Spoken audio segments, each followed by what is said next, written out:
శుక్లాంబరధరం విష్ణుం శశివర్ణం చతుర్భుజం ప్రసన్నవదనం ధ్యాయేత్ సర్వవిఘ్నోపశాంతయేత్.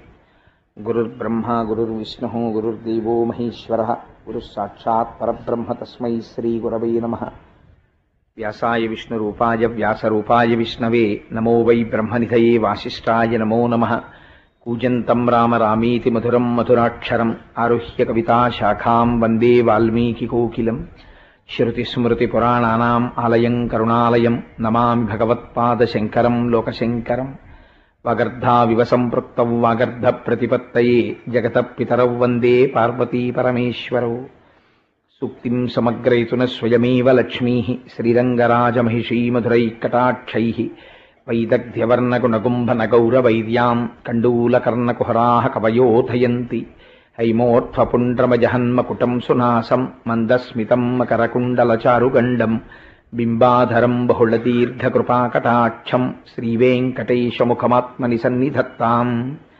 మనోజవం మరుతతుల్యవేగం జితేంద్రియం బుద్ధిమతాం వరిష్టం. వాతాత్మజం వనరయూధముఖ్యం శ్రీరామదూతం శిరసా నమామి. ఆపదామపహర్తారం దాతారం సర్వసంపదాం లోకాభిరామం శ్రీరామం భూయో భూయో నమామ్యహం. శ్రీరామచంద్రం శ్రితపారిజాతం సీతాముఖాంబోరుహచించరీకః. సమస్తకల్యాణగుణాభిరామः నిరంతరం మంగళమాతనోతు. సింధూరారుణవిగ్రహాం త్రినయనాం మాణిక్యమౌళిస్ఫురత్తారానాయకశేఖరాం స్మితముఖీం ఆపీనవక్షోరుహాం. పాణిభ్యాం అళిపూర్ణరత్నచషకం రక్తోత్పలం బిభ్రతీం సౌమ్యాం రత్నఘటస్థరక్తచరణాం ధ్యాయేత్పరేదంబికాం. జయతు జయతు దేవో దేవకీనందనోయం జయతు జయతు కృష్ణో వృష్ణివంశప్రదీపః. జయతు జయతు మేఘశ్యామలకోమలాంగో జయతు జయతు పృథ్వీ భారనాశో ముకుందః. నారాయణం నమస్కృత్య నరం చైవ నరోత్తమం దేవీం సరస్వతీం వ్యాసం తతో జయముదీరయేత్. హరి ఓం. పరమేశ్వర స్వరూపైన సభకి నమస్కారం. శ్రీమద్భాగవతంలో కృష్ణ భగవానుడు ప్రతి ఘట్టంలోనూ కూడా ఆయన చేసినటువంటి లీలల చేత లోకమునంతటినీ తరింప చెయ్యడం కోసమని, మనకందరికీ కూడా ఒక పాఠాన్ని నేర్పడం కోసమని, మనం పరమేశ్వరుణ్ణి చేరుకోవలసినటువంటి మార్గాన్ని సుగమం చెయ్యడం కోసమని, మనం అందరం కూడా ప్రాకృతికమైన శరీరముతో వచ్చి కర్మ ఫలితమును అనుభవించడం కోసమని చెప్పి పొందేటటువంటి కష్టనష్టముల వంటివి కాకుండా హేళగా కొన్ని లీలలు చేసి వాటిని ఆంతరమునందు జ్ఞానమును ప్రతిపాదించి మనస్సుకు ఒక ఆలంబనం మనం ఇవ్వకపోతే అది ఎప్పుడూ కూడా సరి అయినటువంటి ఆలంబన పట్టుకోకుండా విషయ సుఖముల వైపు మన్ని తిప్పుతుంది. కాబట్టి ఒకవేళ ఆ జ్ఞానమునకు సంబంధించిన విషయము అవగతము కాకపోయినా బాహ్యమునందు లీల సంతోషంగా విని కృష్ణ పరమాత్మని మనసులో నిలబెట్టుకున్నా కూడా ఆ వస్తువు యొక్క స్వరూపం అటువంటిది కాబట్టి అది భక్తి వైపు నడిపించగలిగినటువంటి విధానాన్ని భాగవతమునందు ఆవిష్కరించారు. నేను భాగవతం అంతటినీ పూర్తి చేశానని కాదు, భాగవతంలో ఉన్న విషయాలన్నీ చెప్పానని కాదు. భాగవతము తెలిసి పలుకుట కష్టంబు శూలికైన దమ్మి చూలికైన విభుత జనుల వలన వినినంత కనినంత తెలియవచ్చినంత తేటపరుతు. 42 రోజుల్లో జీవితాన్ని సార్థకత చేసుకోవడానికి కొంత భాగాన్ని ప్రవచనం చేసేటటువంటి ప్రయత్నాన్ని చేశానంతే. ఇవాల్టి రోజు మీకు కృష్ణ పరమాత్మ యొక్క లీలలలో ఒక విశేషమైనటువంటి ఘట్టాన్ని వివరణ చేసే ప్రయత్నం చేస్తాను. ఎందుకంటే ఈ సంవత్సరం జరుగుతున్నటువంటి 42 రోజుల ప్రసంగాల్లో భాగవత ప్రవచనానికి సంబంధించి చిట్ట చివరి రోజు ప్రసంగం కాబట్టి ఇవాళ నేను ఆ లీలని ఆవిష్కరించే ప్రయత్నం చేస్తాను. చేసి ఆయన యొక్క అవతార పరిసమాప్తి, భాగవతంలో చిట్ట చివర దేనిని గూర్చి అవతార పరిసమాప్తి సమయంలో చేసేటటువంటి ప్రసంగం ఏది ఉంటుందో అదే ఆ అవతార ప్రయోజనమునకు సంబంధించినటువంటి సారాంశం అంతా ఉంటుంది. ఉద్ధవుడితో మాట్లాడతాడు కృష్ణ భగవానుడు. దాన్ని తర్వాత మీకు విజ్ఞాపన చేస్తాను. పూర్వం కృష్ణ భగవానుడు ద్వారకానగరాన్ని పరిపాలిస్తున్నటువంటి రోజులలో ఒక బ్రాహ్మణుడు తన భార్య యందు ఒక కుమారుణ్ణి కన్నాడు. కానీ ఆ పిల్లవాడు పుట్టగానే మరణించాడు. ఆ పిల్లవాడిని తీసుకుని వచ్చి రాజద్వారం దగ్గర పడుకోబెట్టి, నేను ఏ పాపము ఎరుగని వాళ్ళను, ధర్మబద్ధమైనటువంటి నడువడి ఉన్నవాడను. అయినా సరే నా కుమారుడు మరణించాడంటే దేశానికి ఆధిపత్యం వహించినటువంటి రాజు యొక్క దోషము వలన ఇటువంటి పని జరిగి ఉండాలి. కాబట్టి రాజుకి ధర్మబద్ధమైన నడువడి లేదు అని ఉగ్రసేనుణ్ణి నింద చేసి ఆ శవాన్ని అక్కడ విడిచిపెట్టి కొంతసేపు తల కొట్టుకుని ఏడ్చి ఆ పిల్లవాడి శవాన్ని తీసుకుని వెళ్ళిపోయాడు. మళ్ళీ కొంతకాలం పోయిన తర్వాత ఇంకో కొడుకు పుట్టాడు. ఆ పిల్లవాడు కూడా పుట్టగానే మరణించాడు. మళ్ళీ ఆ పిల్లవాడిని తీసుకొచ్చాడు, రాజద్వారం దగ్గర పడుకోబెట్టాడు, ఏడ్చాడు, పిల్లవాడిని తీసుకున్నాడు, వెళ్ళిపోయాడు. ఇలా 80 కుమారులు కలిగారు. 80 పుట్టగానే మరణించేవారు. 80 శవాల్ని తీసుకొచ్చి రాజద్వారం దగ్గర పడుకోబెట్టి ఏడ్చి వెళ్ళిపోయేవాడు. అన్నిసార్లు కృష్ణుడు వింటున్నాడు, ఆయన ఏమీ మాట్లాడలేదు.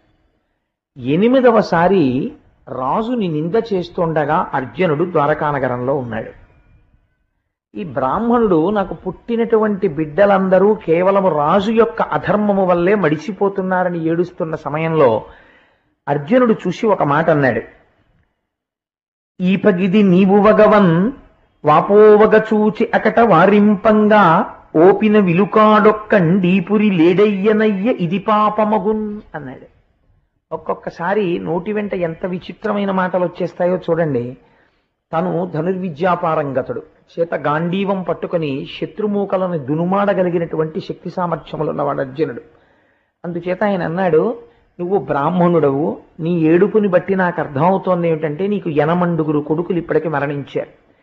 80 కొడుకులు పుట్టగానే మరణించి నువ్వు రాజద్వారం దగ్గర కూర్చుని ఏడుస్తుంటే నీ ఏడుపు పట్టించుకున్నవాడు ఈ ఊళ్ళో లేడు. నీ ఏడుపు నుంచి నిన్ను ఉద్ధరించి నీకు పుత్రశోకము కలగకుండా చేయగలిగినటువంటి విలుకాడు ఈ ఊళ్ళో లేడా? ఎంత ఎవరున్న ఊళ్ళో అడుగుతున్నాడు ఈ ప్రశ్న? కృష్ణ భగవానుడున్న ఊళ్ళో. అంటే ఒక్కొక్కసారి ఎటువంటి భావనలు మనస్సులోంచి వస్తాయో చూడండి. తాను విలుకాడనన్నటువంటి అతిశయము చేత ఈ మాట వచ్చింది. వస్తే ఆ బ్రాహ్మణుడు అన్నాడు, మాకిక్కడ కృష్ణుడున్నాడు, అనిరుద్ధుడున్నాడు, ప్రద్యుమ్నుడున్నాడు, బలదేవుడున్నాడు, ఉగ్రసేనుడున్నాడు, ఇటువంటి వాళ్లే రక్షించలేకపోయారే, నువ్వెవరవయ్యా ఇన్ని మాటలాడావు అన్నాడు.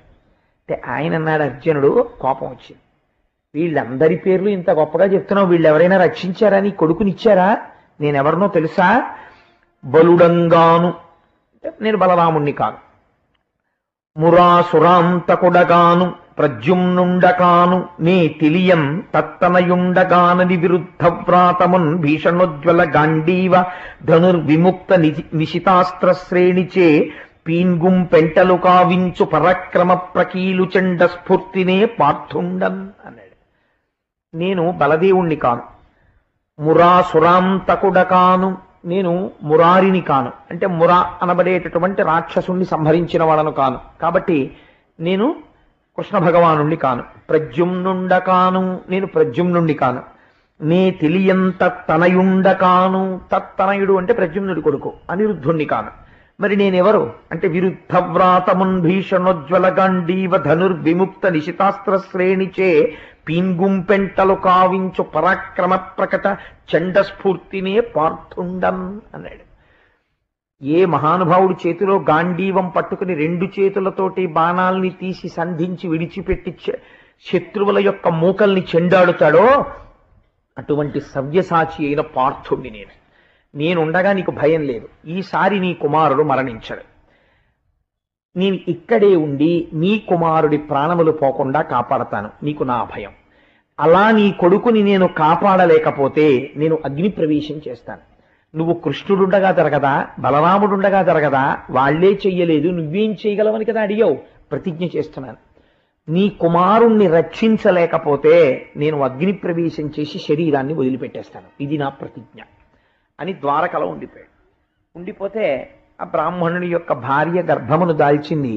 ఇంకా ప్రసవమయ్యేటటువంటి సమయంలో కబురు చేయమన్నాడు అర్జునుడు, ఆ పిల్లవాడు మరణించకూడదని. ఇంకా ప్రసవ వేదన ప్రారంభం అవుతోందనగా అర్జునుడికి కబురు చేశారు.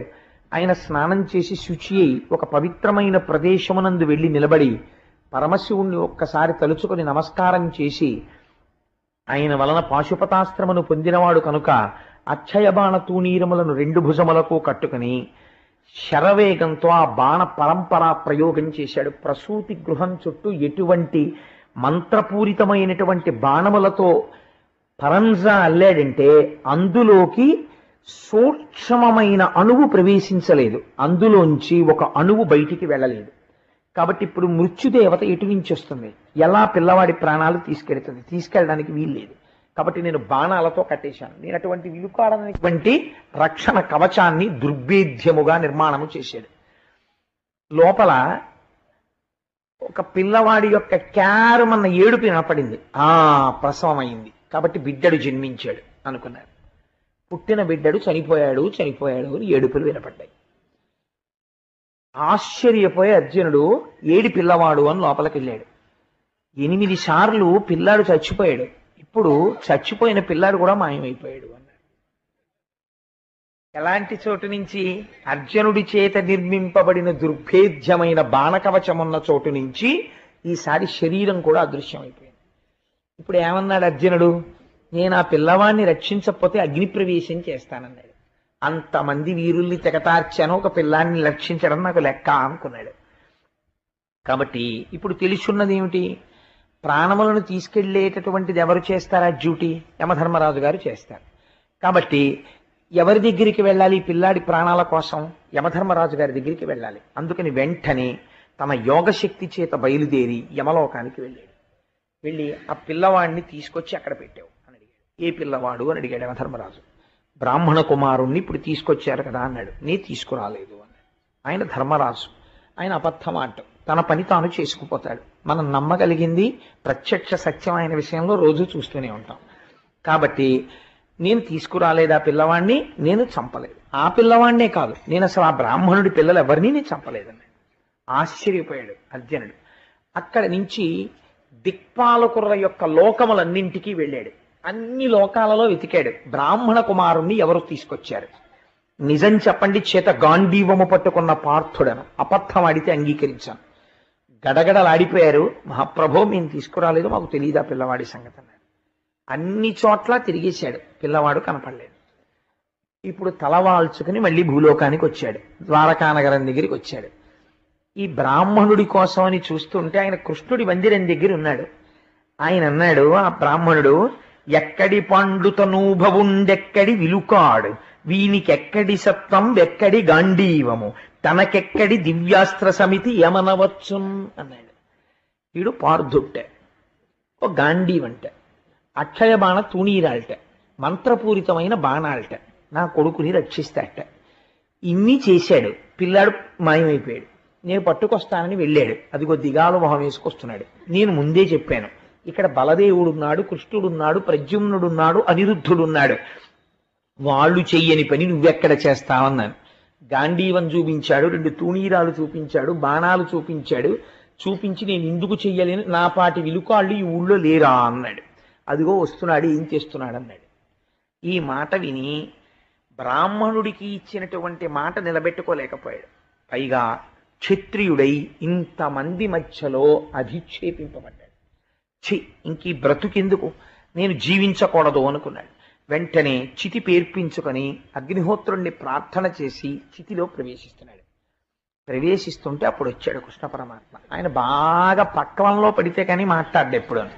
అందుకని వచ్చి చెయ్యి పట్టుకున్నాడు. పట్టుకుని, బావా ఏమిటి ప్రవేశం, అగ్ని ప్రవేశం అన్నాడు. అంటే నా మాట నిలబెట్టుకోలేకపోయాను కదా బావా, అందుకని ప్రతిజ్ఞా పరిపాలనం కోసం అగ్నిలో ప్రవేశిస్తున్నాను అన్నాడు. అంత పని ఎందుకు చేస్తావు, కానీ ఆ పిల్లలు ఎక్కడున్నారో నేను చూపిస్తాను రా, రథం ఎక్కన్నాడు అని కృష్ణ పరమాత్మ యొక్క రథాన్ని కృష్ణార్జునులు అధిరోహించారు. అర్జునుడంటే ఎటువంటి వాడండి? యుద్ధరంగంలో బాణప్రయోగం చేస్తుంటే కనీసంలో కనీసం ఒక రోజు ఆయన యుద్ధానికి వెళ్ళాడంటే కొన్ని లక్షల వీరులని తెగటారుస్తాడు. కాబట్టి ఆయనకి భయము అన్న మాట అర్జునుడి దగ్గర ఉండదు అసలు. అటువంటి అర్జునుడు కృష్ణుడి రథము యొక్క వేగం వెళ్ళిపోతుంటే ఒక చోటికి వెళ్ళింది రథం. అది 7 సముద్రాలు దాటిపోయింది, మేరు పర్వతాన్ని దాటిపోయింది, దాటిపోయి వెళ్ళిపోయింది. గాఢాంధకారం, ఎంత చీకటి అంటే ఆ చీకటికి అర్జునుడికి భయం వేసింది. బావా ఏమిటి చీకటి అన్నాడు. ఇదే పోతన గారు గజేంద్ర మోక్షంలో చెప్తారు. లోకంబులు లోకేశలు లోకస్తులు తెగిన తుది అలోకంబగు పెంజీకటి కావల యవ్వండేకాకృతి వెలుగు అతనినే సేవింతున్. ఈ లోకములు లోకేశులు లోకస్తులు అందరూ వెళ్ళిపోయిన తర్వాత, మహాప్రళయం అయిపోయిన తర్వాత గాఢాంధకారం అలువుకునుంటే ఆ గాఢాంధకారమునకు అవతల ఒక తేజోమూర్తి వెలుగుతున్నాడు. నతత్ర సూర్యో భాతి చంద్రతారకం నేమా విద్యుతో భాతి కుతోయమగ్ని తమేవ భాంతమనుభాతి సర్వం తస్య భాషా సర్వమిదం విభాతి. ఏ మహానుభావుడి దగ్గర ఇంకా సూర్యచంద్రుల యొక్క ప్రకాశం అవసరం ఉండదో, తానే కోటి సూర్యుల పగిది వెలిగిపోతుంటాడో అలాంటి వాడు అక్కడ ఉంటాడు. వాడు ఈ బ్రహ్మాండములను నిర్వహిస్తుంటాడు. ఈ చీకటిలో రథం వెళ్ళలేక కృష్ణ భగవానుని యొక్క గుర్రములు కూడా డస్సిపోయి నిలబడిపోయి రథం ఆగిపోయింది. ఈ గాఢాంధకారం ఏమిటి బావా, భయం వేస్తోంది, అసలు ఎక్కడికి వెళ్ళాలి మనం అని అడిగాడు అర్జునుడు. నువ్వు భయపడకని సుదర్శన చక్రాన్ని స్మరించి విడిచిపెట్టాడు కృష్ణ భగవానుడు. అది ఆ చీకట్లో ప్రయాణం చేస్తూ సహస్ర సూర్యుల పగిది వెలుతురు సృష్టించింది. ముందు సుదర్శనం నడుస్తుంటే వెనక కృష్ణ పరమాత్మ రథం వెడుతోంది. ఈ రథంలో కూర్చున్నటువంటి అర్జునుడు సుదర్శనాన్ని అనుసరిస్తూ వెళ్ళాడు. చాలా దూరం వెళ్ళిపోయిన తరువాత కోటి సూర్యులు ఒక్కసారి ప్రకాశిస్తున్నారేమో అన్నంత తేజోమండలం కనపడింది. అపారమైన మనశ్శాంతి కలిగింది. పాల సముద్రంలో తెల్లగా ఉన్నటువంటి ఆదిశేషుడు అనంతుడు నల్లని వస్త్రములు కట్టుకుని ఉంటే, ఆ ఆదిశేషుడి మీద హేళగా పడుకొని తన కుడి చేతిని ఇలా శిరస్సు కింద పెట్టుకుని పడుకుంటే ఆదిలక్ష్మి పాదములొత్తుతోంది. అటువంటి స్వరూపాన్ని కృష్ణార్జునుడు దర్శనం చేశారు. సజల మానాంబుద శ్యామాయమానాంగు ఆశ్రితావనముదితాంతరంగు సనకాది యోగి హృద్వనజమ మదాళీంద్రు ముఖపద్మ రుచిజిత పూర్ణచంద్రు కమనీయ నిఖిల జగద్ధిత చారిత్రు ప్రత్యూష సంపుల్ల పద్మనేత్రు ఇందిరా హృదయార విందారుణోల్లాసు శ్రీకర పీత కౌశేయవాసు హారకుండల కటక కేయూర మకుట కంకణంగదమణి ముద్రికా వినూత్న రత్న నూపుర కాంచీ విరాజమాను భవ మహార్ణవశోషు సద్భక్తపోషు. ఆ తెల్లగా ఉన్నటువంటి ఆదిశేషుడి మీద నీరు నిండినటువంటి నల్లటి మబ్బు ఎలా ఉంటుందో అటువంటి రూపంతో, ఒంటి మీద బంగారు కంకణములు పెట్టుకున్నటువంటి కుండలములు వేసుకున్నటువంటి హారములు మెరిసిపోతుంటే, పచ్చటి పట్టుపుట్టాన్ని కట్టుకుని మెడలో వనమాల వేసుకుని శంఖ చక్ర గదా పద్మములను ధరించినటువంటి వాడై అరవిరిసినటువంటి తామర పువ్వు వంటి ముఖమండలంతో కరుణారసాన్ని పొంగుతున్నటువంటి నేత్రములతో హేళగా పడుకున్నటువంటి ఒక మూర్తిని చూశారు. అటువంటి మూర్తి దర్శనమును అర్జునుడు ఇప్పటి వరకు చేయలేదు. ఆ శ్రీమన్నారాయణ దర్శనం అది. ఆయనే శ్రీ మహావిష్ణువు. అందులోంచి అంశగా కృష్ణ భగవానుడు వచ్చాడు. ఆ శ్రీ మహావిష్ణు దర్శనం చేసి పొంగిపోయి నమస్కరించారు. ఋషులందరూ చుట్టూ నిలబడి స్తోత్రం చేస్తున్నారు ఆ మహానుభావుని. అటువంటి మూర్తిని చూసి దర్శించిన తరువాత ఆయన అన్నాడు, వచ్చారా నరనారాయణులారా, రండి అన్నాడు. వీళ్ళిద్దరూ దగ్గరికి వెళ్ళి స్వామి పాదములకు శిరస్సు తాటించి నమస్కరించి నిలబడ్డారు. మీరు నాలోంచే ఒక అంశగా బయలుదేరి భూమండలం మీద రాక్షస సంహారం చేయడానికి నరనారాయణులుగా అవతరించారు. ఈ ఋషులు నా దగ్గరికి వచ్చి నా అంశ అయిన మీరు నిలబడి ఉండగా చూడాలి అని కోరుకున్నారు. ఇది చాలా చిత్రమైన కోరిక. ఈ కోరిక తీర్చాలి, అర్జునుడికి కలిగినటువంటి కించిత్ గర్వాన్ని అణచాలి. అందుకుని 10 మంది బ్రాహ్మణ పిల్లల్ని తీసుకొచ్చాం, ఇదిగో ఇక్కడే ఉన్నారు అని చూపించాడు. వాళ్ళ అదృష్టమేమో కానీ ఆ 10 మంది బ్రాహ్మణ పిల్లలు కూడా శ్రీమన్నారాయణుడి పాదాల దగ్గర కూర్చుని స్తోత్రాలు చేసుకుంటూ ఆయన పాదాలకి నమస్కారం చేసుకుంటూ కూర్చున్నారు. కూర్చుని ఉంటే కృష్ణార్జునులు చూసి ఆ స్వామికి నమస్కరించిన తర్వాత, మునులారా మీ కోరిక తీరిందా అన్నారు. ఎంత ఆశ్చర్యమైన కోరిక వాళ్ళది, ఎంత ఆశ్చర్యకరమైన లీల స్వామిది. అప్పుడు ఈ 10 మంది బ్రాహ్మణ కుమారుల్ని తీసుకుని కృష్ణుడి చేతికిచ్చి, ఈ పిల్లల్ని తీసుకుని నువ్వు భూమండలానికి వెళ్ళి బ్రాహ్మణులకు అప్పచెప్పు. ఎవరండి ఆ పిల్లలు? ఏ మహానుభావుడి దర్శనాన్ని యోగీంద్రులైనటువంటి వారు కూడా తమ మాంసనేత్రములతో చూడలేరో అటువంటి శ్రీమన్నారాయణుణ్ణి పుట్టింది మొదలు హాయిగా ఆయన దగ్గర కూర్చుని ఆయన్ని చూస్తూ ఆయన సేవిస్తూ లక్ష్మీదేవి పెట్టిన అన్నం తింటూ ఆయనని భజించినటువంటి మహాపురుషులైన బ్రాహ్మణ పిల్లల్ని తన రథం మీద కూర్చోపెట్టుకుని తిరిగి భూమండలానికి కృష్ణ భగవానుడు తీసుకొచ్చాడు. సంక్షిప్తమైనటువంటి వివరణ మాత్రమే చేశాను. తీసుకుని వస్తే ఆనాడు అర్జునుడికి కలిగినటువంటి కించిత్ ఆవేశము తగ్గింది. నా అంత గొప్పవాడు లేడన్న భావన తగ్గింది. మనం ఒక్కొక్కసారి మనని నిరంతరము రక్షించేటటువంటి పరమేశ్వరుణ్ణి కూడా మర్చిపోయి ఆయనకన్నా నేనే గొప్పవాడినన్న భావన వచ్చేస్తే భగవంతుడికి ఉండేటటువంటి ఔదార్యం ఎటువంటిదో తెలుసా అండి? కొడుకు తండ్రి మీద అలిగి నేను అన్నం తిన్నాను అని వెళ్ళి ఓ మూల కూర్చుంటాడు. ఎందుకు అన్నం తిండు అంటే ఆయన అమ్మ కలిసి సినిమాకి వెళ్ళారు, తీసుకెళ్ళమన్నాడు. వీడు నువ్వు చదువుకో అని తండ్రి వెళ్ళిపోయాడు. వీడికి కోపం వచ్చింది. వీడు చదవలేదు సరికదా, అన్నం తినలేదు అక్క పెడితే. తండ్రి ఇంటికి వచ్చి ఏరా అలా కూర్చున్నామే అన్నాడు. అంటే మూతి ముడుచు కూర్చున్నాడు, మాట్లాడు. అప్పుడు అడిగాడు పిల్లని, ఏమేమి వీడు అలా కూర్చున్నాడే? నాన్నగారని మీరు సినిమాకి వెళ్ళినప్పటి నుంచి వాడు అన్నం తినలేదు, మేము తినేసామండి, వాడేం చదవలేదు, అలాగే కూర్చున్నాడు. ఆ మూల హఠం అన్నమాట. అలా కూర్చున్నాడు. అంటే ఇప్పుడు వాడు అలా హఠం చేసి తండ్రిని ఏమైనా చేయగలడా? తండ్రిని ఏం చేయలేడు. కానీ హఠం చేసిన వాడు ఎవరు? కొడుకు. అందుకని ఆ కొడుకుని ఏమి అహంకారం అని చెప్పి వెంటనే వాడి కంఠాన్ని ఉత్తరించేస్తాడా తండ్రి? ఉత్తరించడు. ఏదో ఆ పిల్లాడి కోపం తగ్గేంత వరకు వెళ్ళి బుజ్జగించి తీసుకొచ్చి మౌనంగా ఊరుకుని అన్నం పెట్టేసుకుని ఆ పిల్లాడికి కూడా అన్నం పెట్టమని వాడిని ఒరే రారా అన్నం తిందామంటే వాడు రాడు, నేను రాను అంటాడు. అంటే తండ్రి కూర్చుని ఎప్పుడో పొద్దున్న వెళ్ళాను ఆఫీస్కి, చాలా అలిసిపోయాను, ఎంత ఆకలిగా ఉందో, నాకేం తెలియక తీసుకెళ్ళలేదా వీడి సినిమాకి? నిజంగా నువ్వు చూసావు కదా సినిమా ఎంత భయంకరంగా ఉందోను, అది చూస్తే వీడు భయపడతాడు జడుచుకుంటాడని తీసుకెళ్ళలేదు నేను. అయినా సరే వాడు తినకపోతే నేను తిన్నాను, నేను మా బుజ్జిగాడితో కలిసి అన్నం తింటాను అన్నాడు అనుకోండి. ఇంత మూతి అని పెట్టినవాడు అలా అలా ప్రసన్నుడైపోయి మా బాబాయ్ భయంగా ఉందన్నాను గారండి అని వచ్చి కూర్చుని అన్నం తినేస్తాడు. కృష్ణుడి ప్రతిజ్ఞ, అర్జునుడు చేసిన ప్రతిజ్ఞ కృష్ణుణ్ణి చిన్నబుచ్చేదిగా ఉంది యథార్థానికి. కానీ కృష్ణ పరమాత్మ ఔదార్యం చూడండి. అర్జున అంటే నాకన్నా గొప్పవాడు అయిపోయావా అని అడగలేదు. అడగకుండా అగ్ని ప్రవేశం చేసేంత స్థితికి వచ్చే వరకు ఊరుకున్నాడు. ఇప్పుడు ఇంకా అగ్ని ప్రవేశం దాకా వచ్చేసాడంటే పోయింది ఉన్న అహంకారం. అతిశయం పోయిన తర్వాత ఇంకా తనవాణ్ణి తాను రక్షించుకోవాలి. గబగబా పరిగెత్తుకొచ్చి రక్షించుకుని ఆ అర్జునుడికి మళ్ళీ ఇంత సత్కారాన్ని చేయించి బ్రాహ్మణ పిల్లల్ని తీసుకొచ్చి 10 మందిని బ్రాహ్మణుడికి అప్పచెప్పాడు. ఆ భగవానుణ్ణి నమ్ముకున్న వాడికి లోటు ఏమిటండి? మనం ఒక్కసారి ఆయన్ని నమ్మి నా స్వామి ఉన్నాడు అని పూనికతో ఉంటే ఎప్పుడైనా తెలియక మన వల్ల ఏదైనా పొరపాటు జరిగినా బిడ్డడి తప్పుని తండ్రి దిద్దుకున్నట్టు ఆయనే దిద్దుకుని మనని రక్షించుకుని తన వస్తువుగా మనని మిగుల్చుకుంటాడు అని చెప్పగలిగినటువంటి ఒక పరమ పవిత్రమైనటువంటి లీల. ఇది జరిగినటువంటి కొన్ని సంవత్సరముల తరువాత ఒకనాడు బ్రహ్మాది దేవతలు కృష్ణ పరమాత్మ యొక్క మందిరానికి విచ్చేశారు.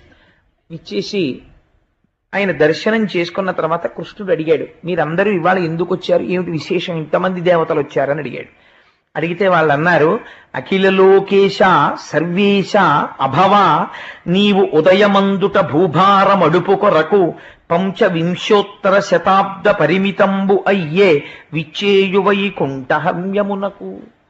ఈశ్వర, రాక్షస సంహారం చెయ్యడం కోసం అని మీరు వైకుంఠము నుంచి బయలుదేరి ఇక్కడికి వచ్చి కృష్ణుడు అనబడేటటువంటి పేరుతో కొంతకాలము అవతారమును స్వీకరించి ఎంత సులభుడవయ్యావంటే గోపకులంలో పుట్టి ఆవులు, దూడలు, గోపాల బాలురు, గోపకాంతలు కూడా నీ ప్రేమ అనుభవించేటట్టుగా ప్రవర్తించావు. కానీ 125 సంవత్సరములు పూర్తి అయిపోయింది నువ్వు వచ్చి. కాబట్టి నువ్వు ఇంకీ అవతారమును విడిచిపెట్టి తిరిగి వైకుంఠధామమును చేరవలసినది, నీ మూలస్థానమునందు ప్రవేశించు అని అడిగారు. అడిగితే భగవానుడు అన్నాడు, ఓహో, అయితే ఇంక నేను ఈ అవతారమును చాలించవలసిన సమయం ఆసన్నమైంది, కాబట్టి నేను అవతార పరిసమాప్తి చేసేస్తాను, తొందరలో బయలుదేరి మీ దగ్గరికి వచ్చేస్తాను అని చెప్పారు. చెప్పి ఎక్కడికి వెళ్ళిపోతాడండి, ఆయన వెళ్ళడానికి చోటేది, ఆయన అంతటా వ్యాపించి ఉన్నవాడే, అంతటా వ్యాపించిన తత్వములోకి లీనమవుతాడు. ఒక్కసారి మనస్సులో సంకల్పం చేశాడు, తాను వెళ్ళిపోయిన తరువాత యాదవులకు నాయకత్వం ఉండదు, కాబట్టి యాదవుల యొక్క కులమంతా కూడా తనతో పాటే నశించిపోవాలి. ఇది ఎలా నశించిపోతుంది? ఈ మొత్తం కులనాశనం జరిగిపోవాలంటే దేని వల్ల జరుగుతుంది అంటే, తాను నాయకత్వమునందుండగా దేవతలే వచ్చి నిలబడినా యాదవుల్ని ఎవరు చెనకలేరు. కాబట్టి ఇప్పుడు ఏ వాక్కు చేత వారు పాడైపోతారు? మనకి కృష్ణ పరమాత్మ అవతార పరిసమాప్తిలో కూడా ఒక రహస్యాన్ని ఆవిష్కరిస్తారు. దేవతలతో యుద్ధం పెట్టుకుంటే కొంతవరకు పాడు చేయగలరు, మొత్తం కులనాశనం దేనివల్ల అయిపోతుందంటే భగవంతుణ్ణి నమ్ముకున్నటువంటి పరమ భాగవతోత్తములతోటి పరిహాసం ఎంత ప్రమాదాన్ని తీసుకొస్తుందో చూపిస్తారు. అందుకని అటువంటి ప్రమాదంతో కూడుకున్న పని చేయించారు యాదవుల చేత. ఒకానొక రోజున అసితుడు, మిత్రుడు, దుర్వాసుడు, భృగువు, అంగిరసుడు, కశ్యపుడు, వామదేవుడు, వాలకిల్యుడు, అత్రి, వశిష్ఠుడు, నారదుడు వంటి మహర్షులు ఒకరు కాదు, ఇద్దరు కాదు, ఒక్కొక్కడు మహాపురుషుడు. ఎవరి పేర్లు విన్నంత మాత్రం చేత పాపరాశి ధ్వంసమైపోతుందో అటువంటి మహర్షులందరూ కృష్ణ పరమాత్మ యొక్క దర్శనానికి వచ్చారు. ఇప్పుడు జరగబోయేటటువంటిది మనం మనస్సులో చాలా జాగ్రత్తగా ఒక చుక్క జారిపోకుండా పట్టుకోవలసినటువంటి సందర్భం. ఎందుకంటే అవతార పరిసమాప్తి ముందు జరిగేటటువంటి విషయాలు ఏముంటాయో అదే మొత్తం సారాంశమై ఉంటుంది. వచ్చి ఆ మహర్షులందరూ కృష్ణ భగవానుణ్ణి చూసి ఒక మాట అన్నారు. జనములు నిను సేవింపని దినములు వ్యర్థంబులగుచు తిరుగుచునుందున్ తనువులు నిడకడ కావట వనములలోనున్ననైన వనరుహనాభ. ఎంత గొప్ప మాట చెప్పారో చూడండి. నిన్ను సేవించనటువంటి రోజు జీవితంలో ఏది ఉన్నదో ఆ రోజు నిరర్థకమైపోయినట్టే. నేను మీకు ఒక్క విషయం విజ్ఞాపన చేస్తాను. మనం నిజంగా మనుష్య శరీరాన్ని పొందడానికి ఎన్ని కోట్ల జన్మలలో ఎన్ని కష్టాలు పడిన తరువాత ఈ స్థితికి వచ్చామో మీరు ఎప్పుడైనా జీవుని యొక్క యాత్ర గురించి చదివితే ఎంత భయమేస్తుందో నిజంగా. అయ్య బాబోయ్, ఇన్ని కష్టాలు పడ్డామా మనం అనిపిస్తుంది. శ్లేష్మ మీద వాలేటటువంటి ఈగతో మొదలుపెట్టి పాషాణము నుండి బయలుదేరి ఎన్ని కష్టాలు, ఎన్ని జన్మలో, ఒక్కొక్క జన్మ ఉచ్చులో పడి మరణించే జన్మ, కొన్ని కోట్ల జన్మలు అలా వెళ్ళిపోయి ఉచ్చు పన్నుతారు. ఏదో తన భార్య కోసమో పిల్లడి కోసమో అలా పరిగెడుతుంటుంది జింక, ఓ ఉచ్చుకు తగులుకుంటుంది అంతే. అందరూ చూస్తుండగా దాని కంఠాన్ని కోసేస్తారు, కోసేస్తే చచ్చిపోతుంది. ఒక్కొక్క జన్మ కేవలం దాని దంతాలకు విలువ వస్తుందని దాన్ని పడగొట్టి దాని దంతాలు ఊడబెరికేస్తారు. ఒక్కొక్క జన్మ మనం పేపర్లలో చదువుతున్నాం. ఒకసారి పేపర్లో వచ్చింది, మీకు జ్ఞాపకం ఉండే ఉంటుంది. ఒక జూలాజికల్ పార్క్ లో మత్తు ఇంజెక్షన్లు ప్రయోగం చేసి ఒక చిరుతపులిని, సాఖి ఫ్యామ్ కరెక్ట్, ఆ చిరుతపులి పిల్లని బయటికి తీసుకెళ్లి దాని అరుపులు వినపడకుండా అది మత్తులో ఉండగా దాన్ని చంపేసి దాని తోలు ఒలిచేసి అమ్మేశారు. ఇన్ని జన్మలు ఎంత బాధాకరంగా వెళ్ళిపోయాయో. పైన కర్ర మీద పెట్టి కొట్టేస్తుంటారు, కింద దేని మీద చెయ్యి పెట్టి తీస్తే దొరికితే అది పైన పెట్టి కంఠం నరకబడుతుంది, కింద అవన్నీ గింజలు తింటుంటాయి. ఎంత అమాయకపు జన్మండి. దేవీ నవరాత్రులకు ముందు అనేక మేకలు, గొర్రెలు తీసుకెళ్లి గడ్డి తినిపిస్తారు. తినిపిస్తే ఆ గొర్రెలు మేకలు గడ్డి తినొస్తే సాయంకాలం ఇంటికి వచ్చాక అవి మేపేవారు, అంటే నేను వారి తప్పని కూడా నేను అంటలేదు, దాని కంఠం కింద చెయ్యి పెట్టి ఇలా ఇలా అని చూస్తారు, ఎంత బరువు ఎక్కుతోంది, ఎంత మాంసం పడుతోందని. ఆయన ఇలా అంటుంటే ఆ మేక సంతోషంగా అలా తలెత్తుతుంది. ఎంత ఔదార్యమూర్తో, ఇంత గడ్డి పెట్టి ఇలా అంటున్నాడు, ఎంత బలిసింది, నాకు ఎంత మాంసం వస్తుందని ఆయన చూసుకుంటుంటాడు. ఇలా ఎన్ని జన్మలు వెళ్ళిపోయాయో, ఇన్నిసార్లు బలవన్మరణాలు, చాలా జన్మలలో ఎత్తిన ప్రతి జన్మలో భయంకరంగా చచ్చిపోవడం. ఏ జన్మలో ఈశ్వరార్చన చేసుకునేటటువంటి అవకాశము ఉండదు. ఒక కుక్కగా ఉన్నాడు, భాగవతం వినగలడా? ఒక నక్కగా ఉన్నాడు, ఊళ్ళోకి రాగలడా? ఒక ముంగిసగా ఉన్నాడు, ఈశ్వర ఆలయంలోకి చేరగలడా? భాగవతం వినడానికి అర్హత కలిగిన జన్మ ఏది? మనుష్య జన్మ ఒక్కటే. గోవింద అని 11 మాటలు అనగలిగిన జన్మేది? ఒక్క మనుష్య జన్మ. రేపు పీఠాధిపతులు వస్తారు, మీరు చూద్దురు గాని ఎంత గమ్మత్తుగా ఉంటుందో. శ్రీచక్రార్చన ప్రారంభం నుంచే పీఠాధిపతులు ఆ పుష్ప పాత్రలోంచి పుష్పాన్ని ముద్రతో పట్టుకుంటారు. ఇలా వేళ్లతో పట్టుకుని తిప్పుతారు చేతిని ముద్రకి. తిప్పితే మనకైతే చటుక్కుని కింద పడిపోతుంది. ఆ పువ్వు తిప్పడంలో పడకుండా తిరుగుతుంది. తిరిగినప్పుడు బిందు తర్పణ సంతుష్ట అని అమ్మవారిని పిలుస్తాం. అందుకే రేపు ఆ శ్రీచక్రం వారితో వస్తుంది మేరు. ఆ మేరువు మీద ఉన్న బిందువు కూడా కనపడేటట్టుగా అందరూ దర్శనం చేసుకునేటట్టుగా రేపు ప్రొజెక్టర్తో బయట స్క్రీన్ మీద కూడా వేస్తాం. స్వామివారి పర్మిషన్ కూడా తీసుకున్నాం దానికి. స్వామి కాకినాడలో ఉన్న వారందరూ తరించేటట్టు మీరు చేసే అర్చన కనపడడానికి లైవ్ టెలికాస్ట్ చేస్తాం బయటికి, మీరు అంగీకరించాలని. వారు ఉదార హృదయంతో అంగీకరించారు. వారు ఆ బ్యారికేడ్ మధ్యలోంచి వస్తారు. రేపు మహాపురుష దర్శనం. ఇవి ఎన్ని ప్రాణులు చేయగలవు చెప్పండి? రేపు ఒక్క మనుష్యుడైనటువంటి వాడు మాత్రమే రేపు ఈ దర్శనం చేసుకోగలడు. అటువంటి శ్రీచక్రార్చన జరుగుతుంటే చూడగలడు. భాగవతం పూర్తయిన తర్వాత రేపు శ్రీచక్ర తీర్థం ఇస్తే శ్రీచక్ర తీర్థం ఎవరు పుచ్చుకోగలరు? ఒక పీఠాధిపతి చేసిన అర్చన తీర్థాన్ని రేపు మనం పుచ్చుకోగలం. ఇతరులు పుచ్చుకోగలరా? పుచ్చుకోలేరు. ఇంత సర్వోత్కృష్టమైనటువంటి మనుష్య జన్మని పొంది కూడా మహర్షులు తీర్పు చెప్పేస్తున్నారు. కొందరు ఈశ్వరుడు తప్ప మిగిలిన వాటి అన్నిటి వైపుకి తిరుగుతారు. ఆ తిరగడంలో మనుష్య జన్మ నిరర్థకమైపోయింది. ఆ తర్వాత మళ్ళీ ఎక్కడికి వెళ్ళిపోతాడో తెలియదు. ఎన్ని కోట్ల జన్మలు మళ్ళీ ఉచ్చుల్లో పడి, కత్తులతో నరకబడి, శూలాలతో గుచ్చబడి, రోకళ్లతో కొట్టబడి, అరిచేతులతో అదమపడి, కాళ్లతో తొక్కబడి, ఎంత గింజుకుని ఎన్ని రకాలుగా చచ్చిపోతాడో. ఈశ్వర, చిత్రం ఏమిటంటే వీళ్ళు పొందినటువంటి మనుష్య జన్మ యొక్క గొప్పతనము వీరికి తెలియక ఈ శరీరమును నిలబెట్టుకోవడమే గొప్ప అనుకుని కేవలము దీన్ని పోషించుకుని దీనితో అనుభవించిన సుఖములనుకుని గడిపేస్తున్నారు. కానీ అరణ్యంలోకి వెళ్ళి దాక్కున్నా ఇది ఉండదు, ఇది దాటిపోతుంది, ఇది వెళ్ళిపోతుంది. అలాంటి శరీరమునందు మగ్నులై వెళ్ళిపోతున్నారు. ఏం అదృష్టం! ఈ కాలమునందు ఇట్లాంటి ఏమీ తెలియని అజ్ఞానమునకు హద్దు లేని గోపాల బాలులతో కలిసి నువ్వు తిరిగి కౌగలించుకుని ఆడి పాడి ఇంతమందిని తరింపచేశావు. కృష్ణా, నీ లీలలు రాబో కాలంలో విన్నవారిని, చదివిన వారిని, చెప్పిన వారిని, గోవిందనామమును పలికిన వారిని గట్టెక్కించేస్తాయి. అంతటి గొప్ప అవతారాన్ని స్వీకరించావు తండ్రి. కాబట్టి నువ్వు ఒక్కసారి మళ్ళీ ఇలాంటి మూర్తి దొరకమంటే దొరుకుతుందా? ఒక్కసారి నిన్ను కన్నులార పైనుండి కిందకి దర్శిద్దామని వచ్చాం. వాళ్ళకి తెలుసు అవతార పరిసమాప్తి అయిపోతోందని. ఇటువంటి అవతారం మళ్ళీ రాదు. ఎందుచేత అంటే ఒక అవతారం వస్తే ఒక ప్రయోజనాన్ని తీర్చుకుని వెళ్ళిపోతుంది. కృష్ణావతారము లాంటి అవతారం ఇంకుండదు. ఎందుచేత అంటే ఒక యశోద ఏమీ తెలియనటువంటి ఆజ్ఞురాలైన గోపిక పరిగెడుతుంటే పరిగెత్తడమా? ఏడ్పు తెలియని స్వామి కళ్ళు నులుగుని ఏడవడమా? అమ్మ రోటికి కట్టేస్తే ఏమీ తెలియని వాళ్ళ పాకడమా? నన్ను అమ్మ కట్టేసిందని పొట్ట మీద మచ్చపడేటట్టు ప్రవర్తించడమా? గోపవృద్ధులు పిలిచి చెంబు పట్రా అంటే పరిగెత్తికెళ్ళి చెంబు పట్రావడమా? అమ్మ దగ్గర భయం నటించి దాక్కోవడమా? మన్ను తినడమా? అక్రూరుడికి దర్శనం ఇవ్వడమా? గోపకాంతల దగ్గరికి వెళ్ళి వెన్నలు తినడమా? వాళ్లతో ఆడుకోవడమా? యమునా నది ఒడ్డున రాసలీల చెయ్యడమా? ఎన్నో లీలలు ప్రదర్శించడమా? ఇంతగా మమేకమైపోయి ఆవుల తోకలు పట్టుకుని ఆడుకోవడమా? అమ్మ పాట పాడితే నాట్యం చెయ్యడమా? అమ్మ కాళ్ళకి గజ్జెలు పెడితే గజ్జెలు కట్టుకోవడమా? అమ్మ దగ్గరికి వెళ్ళి అమ్మ నాకు ఆకలిస్తోంది అన్నం పెట్టమ్మా అండమా? అన్నము తినడము ఆకలి వెయ్యడము ఒక వికారం.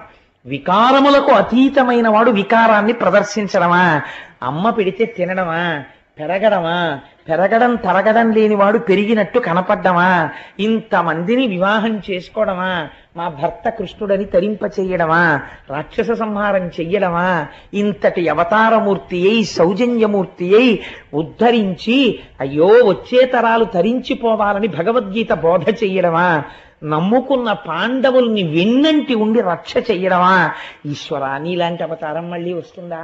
ఒక్కసారి జుర్రేసుకుందామని వచ్చేసామా అని ఆ మహర్షులు ఆపాదమస్తకం ఆ కృష్ణుడి వంక చూసి పొంగిపోయి, స్వామి తరణంబులు భవదలదికి హరణంబులు దురిత లతల ఆగమముల కాభరణంబులు ఆర్త జనులకు శరణంబులు నీదు దివ్య చరణంబులిలన్. ఎంత గొప్ప మాట చెప్పారో చూడండి వాళ్ళు మహర్షులు. కాబట్టి ఈ భవజలధి సంసారమును దాటడానికి ఏవి ఆధారము? నీ పాదములు ఆధారము. వచ్చేటటువంటి కష్టములు తొలగిపోవడానికి ఏవి ఆధారము? నీ పాదములు ఆధారము. వేదములకు ఆభరణములు ఏవి? నీ పాదములు ఆభరణములు. అటువంటి నీ దివ్యమైనటువంటి చరణారవిందములను ఒక్కసారి ఈ మాంసనేత్రములతో చూడాలని వచ్చాం. మళ్ళీ ఇలాంటి పాదములు దొరుకుతాయా? ఇవి అంగనామంగనామంతరే మాధవం అని కొన్ని వేల మంది గోపకాంతల మధ్యలో ఏమీ తెలియని వాళ్ళ గోపకాంతల చేతులు పట్టుకుని నర్తించిన పాదములు ఈ శ్రీపాదములు. ఈ పాదములను గోపాల బాలురు మా కృష్ణుడు అనుకున్నారు తప్ప శ్రీమన్నారాయణుడని తెలియక ఆడుకున్న పాదములు ఈ పాదములు. ఈ పాదములు వాళ్లతో ఆడుకుంటున్నప్పుడు ఆ పిల్లల్ని తన్నిన పాదములు ఈ పాదములు. లక్ష్మీదేవి అంతటిది వాటికి నమస్కరించడానికి ఉవ్విళ్ళూరుతుందని తెలియక హేళగా ఆ పాదములను ఒళ్ళో పెట్టుకుంటే గోపాల బాలుర చేత ఒత్తబడిన పాదములు ఆ పాదములు. బ్రహ్మ కడిగిన పాదము అని చతుర్ముఖ బ్రహ్మచేత కడిగించుకున్న పాదములు. అట్లాంటి పాదములు గోపకాంతలు పట్టుకుని వాళ్ళు ఆడుకుంటే వాళ్లతో ఆడుకుని వాళ్ళ దగ్గర పరిగెడుతుంటే ఆ మువ్వల్ని చూసి ఆ చప్పుళ్ళు చూసి వాళ్ళు పొంగిపోయి వాళ్ళు ఆడుకున్న శ్రీపాదములు ఆ పాదములు. ఇంతమందిని తరింపచేసిన ఆ పాదాలని ఒక్కసారి చూద్దామని వచ్చాం కృష్ణ అని ఆ పాదముల వంక చూసి స్తోత్రం చేశారు. శ్రీనాయక నీనామము నానాభవ రోగ కర్మ నాశనమునకు విన్నాణంబగు ఔషధమిది కానరు దుష్టాత్ములకట కంజదలాక్ష. కృష్ణ, నీ నామము, నీ లీలలు, నీ కీర్తి, నీ కథలు ఎక్కడ స్తోత్రం చేయబడుతుంటాయో అక్కడ మళ్ళీ ఇలాంటి అవతారం ఉంటుందా అని 33 కోట్ల మంది దేవతలు కూడా కూర్చుని వింటారు. అలాంటి కథాశ్రవణం జరుగుతున్నటువంటి ప్రదేశంలో ఆఖరణ ఒక్కసారి పొంగిపోయి గోవిందా గోవిందా అంటూ నీ నామం చెప్పుకున్నవాడున్నాడే, వాడు పొందనిదేముంది? ఇది పొందుతారని చెప్పడం అసాధ్యం. వాళ్ళు అన్నిటినీ పొందేస్తారు. ఎందుకని? నువ్వు ఎంత సంప్రీతిని పొందుతావో నీ నామము చెప్పినప్పుడు.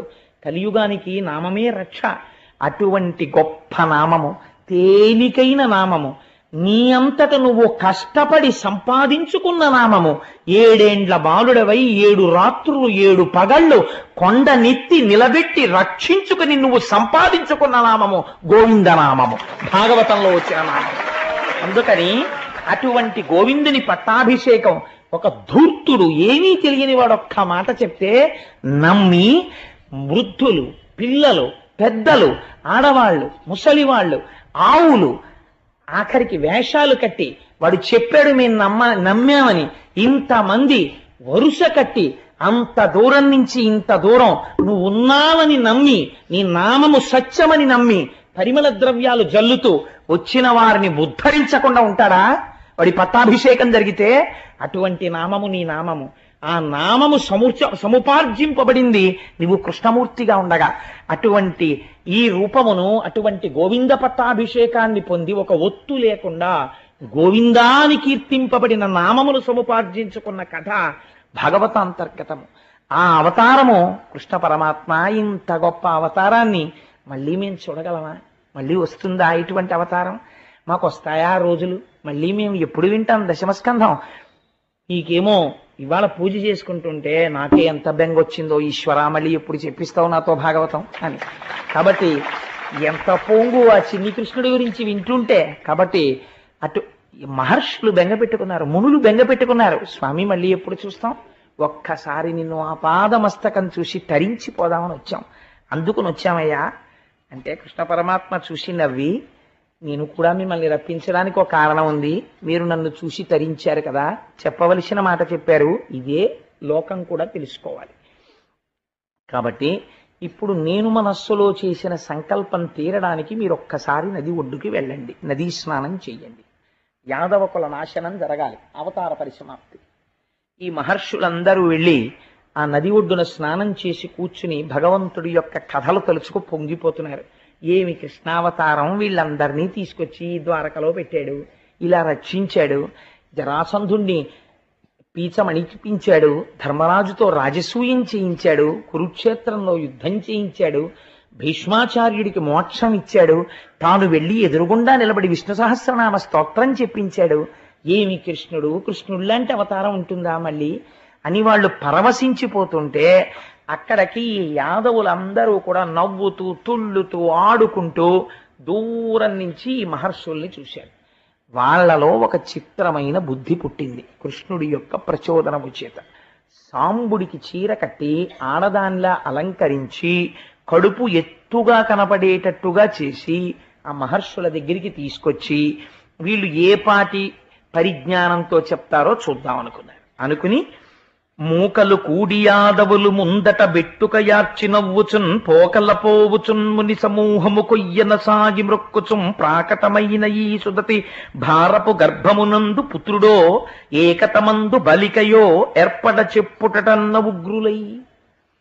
ఆ సాంబుడికి చీర కట్టి కడుపు ఎత్తుగా పెట్టి గర్భిణి అయినటువంటి స్త్రీ అని చెప్పి నాట్యాలు చేసుకుంటూ ఆడుకుంటూ పాడుకుంటూ వెళ్ళిపోతున్నటువంటి గోపబాలుర యందు దుర్బుద్ధి పుట్టింది. ఆ సాంబుణ్ణి తెచ్చి మహర్షుల ముందు నిల్చోపెట్టి, మీరు మహాత్ములు కదా, మీకు తెలియని విషయాలు ఉండవు కదా, మీరు త్రికాల వీధులు, ఈ ఆడపిల్ల కడుపులో మగపిల్లాడున్నాడా, ఆడపిల్లుందా, కవలలున్నారా, ఏ విషయం మాకు చెప్పండి అన్నారు. అనేసరికి వాళ్ళు ఆ స్త్రీ వంక చూశారు. మహాగ్రహం వచ్చింది. అంటే మీకు భగవద్భక్తులతో పరాచికమా? కృష్ణుడున్నటువంటి గడ్డ మీద ఉన్న మీకు ఇటువంటి పరిహాసం చేయడానికి సిగ్గుపట్టలేదా? ఏ కృష్ణ భగవానుడు బ్రాహ్మణుల్ని చూడగానే భక్తితో సేవిస్తాడో, వాళ్ళ కాళ్ళు కడిగి నీళ్లు తల మీద చల్లుకుంటాడో, అటువంటి కృష్ణుడితో కలిసి ఉండి మీకింతటి దుస్సాహసమా, మాతో పరిహాసమా అని వాళ్ళన్నారు. వాలాయము ఎదుకుల నిర్మూలకరంబైన ఎట్టి ముసలంబొకటి బాలిక కుదయించును పుండాలస్యము లేదటంచు అటపల్కుటయున్. కొడుకక్కర్లేదు, కూతురక్కర్లేదురా, క్షణం ఆలస్యం లేకుండా ముసలం ఒకటి పుడుతుంది అమ్మాయి కడుపులోంచి. ముసలం అంటే పెద్ద రోకలి పుడుతుంది. ఆ రోకలి మీ అందరికీ తీట తీర్చేస్తుంది, ఈ ఎదుకుల నాశనం అయిపోతుంది దాంతో అన్నారు. ఆ మాట అనిపించాలి, బ్రాహ్మణ వాక్కు యథార్థమవుతుంది. బ్రాహ్మణులు సంతసించి, బ్రాహ్మణ వాక్కు ఎంత గొప్పది చూడండి, దాన్ని మించిన సన్మానం ఏముంటుందండి? శతమానం భవతి. మా కోటేశ్వరరావు గారు 100 ఏళ్ళు ఆయుర్దాయంతో ఉండి ఒక కుక్క బతికినట్టు బతకడం కాదు, భగవన్నామము చెప్పుకుంటూ ఆయన బతకాలి. ఆత్రేశ గోత్రోద్భవస్య కోటేశ్వరరావు శర్మ నామధేయస్య ఈశ్వర కైంకర్యం చేసుకుంటూ బ్రతకాలని బ్రాహ్మణులు చేసిన ఆశీర్వచనమా గొప్పది? లేకపోతే నువ్వు లౌకికంగా పుచ్చుకునేవా గొప్పవి? అది గొప్పది. బ్రాహ్మణ వాక్కు ఎంత గొప్పదో చూడండి, ఆశీర్వచనం ఎంత గొప్పదో చూడండి. కాబట్టి వాళ్ళు ఒక్క మాట అన్నారంటే శాపమైంది. వెంటనే పరిహాసం చేస్తున్నటువంటి వాళ్ళకి భయం వేసింది. ఇలా అన్నారు ఏమిటనా, సాంబుడికి కట్టిన చీర విప్పారు. విప్పితే ఆ చీరలోంచి కడుపు దగ్గర నుంచి ఒక పెద్ద ఇనప రోకలి కింద పడింది. పడగానే భయం వేసి ఆ రోకలి పట్టుకుని పరుగు పరుగున కృష్ణ పరమాత్మ దగ్గరికి వెళ్ళారు. ఆ రోకలి ఆయన పాదాల దగ్గర పెట్టారు. తెలియక మహర్షులతో పరిహాసం ఆడాం, శిపించారు, ఈ రోకలి పుట్టింది, ఇప్పుడు మమ్మల్ని ఏం చెయ్యమంటావు అని అడిగారు. కృష్ణ పరమాత్మ అన్నారు, ఊరే దుర్నిమిత్తములు కనపడుతున్న ఈ మధ్య పగటిపూటయే అంతఃపురముల యందు కాకులు గుడ్లగూబలు ఏడుస్తున్నాయి, గుర్రాల యొక్క తోకల యందు మంటలు పుడుతున్నాయి, చిలుకలు గోరువంకలు వికృతమైనటువంటి స్వరాలతో అరుస్తున్నాయి, ఇళ్లల్లో పుట్టగొడుగులు పుడుతున్నాయి. ఇంటి యందు పుట్టగొడుగు పుట్టకూడదు, పుట్టగొడుగు పుడుతోంది. సూర్యబింబం చుట్టూ ఆవిరి పరివేషం కట్టినట్టుగా గుండ్రంగా కడుతోంది. కాబట్టి ఇది ఎదుకుల నాశనాన్ని సూచిస్తోంది. మీ అందరూ ఈ ఇనప ముసలము చేత మరణిస్తారు. కాబట్టి సముద్రపు టొడ్డుకెళ్ళి అక్కడ ఒక భయంకరమైన పెద్ద శిఖరం ఒకటి ఉన్నది, ఆ శిఖరము వద్దకు వెళ్ళి ఈ ఇనప ముసలాన్ని అరగదీసేయండి, అరగదీసేసి దీన్ని సముద్రంలో కలిపేసేయండి అన్నారు. అంటే వాళ్ళు పరుగు పరుగున ఆ ముసలాన్ని పట్టుకుని ఆ శిల దగ్గరికి వెళ్ళారు. వెళ్ళి అటు కొందరు ఇటు కొందరు కూర్చుని ముసలాన్ని అరగదీయడం మొదలెట్టారు, గంధపు చెక్క అరగదీసినట్టు. అది కరిగి కరిగి కరిగి కరిగి నల్లటి తెట్టు కారుతోంది. ఈ తెట్టు తీసుకెళ్లి సముద్రంలో కలిపేస్తున్నారు. అరగదీగా అరగదీగా ఆఖరికి ఇంత ఇనప ములుకు ఒకటి మిగిలింది. ఈ ములుకు ఏం చేస్తుందిలే, దీన్ని అరగదీయకపోతే ఏమిటి అని ఆ ములుకుని సముద్రంలోకి విసిరేశారు. ఆ ములుకుని ఒక చేప మింగింది. ఒక బోయవాడు పక్షులు దొరక్క చేపలు పట్టుకోవడానికి సముద్రం దగ్గరికి వచ్చాడు. వాడి వలలో ఈ చేప పడింది. వాడి ఇంటికి వెళ్ళి చేప కోశాడు. దాని కడుపులోంచి ఇనప ముళ్ళు పడింది. ఆ ఇనప ముళ్ళు బాణానికి పెట్టుకున్నాడు. ఆ బాణంతో కృష్ణుడిని కొట్టాడు. కాబట్టి ఆ ముసలంలోంచే యాదవకుల నాశనం వచ్చింది. ఆ ఇనప ములుకుని బాణానికి తగిలించుకుని ఈ బాణంతో ఎవరిని కొట్టాలని వాడు తూణీరంలో పెట్టుకు తిరుగుతున్నాడు. ఈలోగా అవతార పరిసమాప్తి జరిగిపోతోంది, ఎదుకుల నాశనం అయిపోతుంది, మీరు తొందరగా ద్వారకా నగరాన్ని విడిచిపెట్టేయండి అని కృష్ణ పరమాత్మ చెప్పడాన్ని ఉద్ధవుడు విన్నాడు.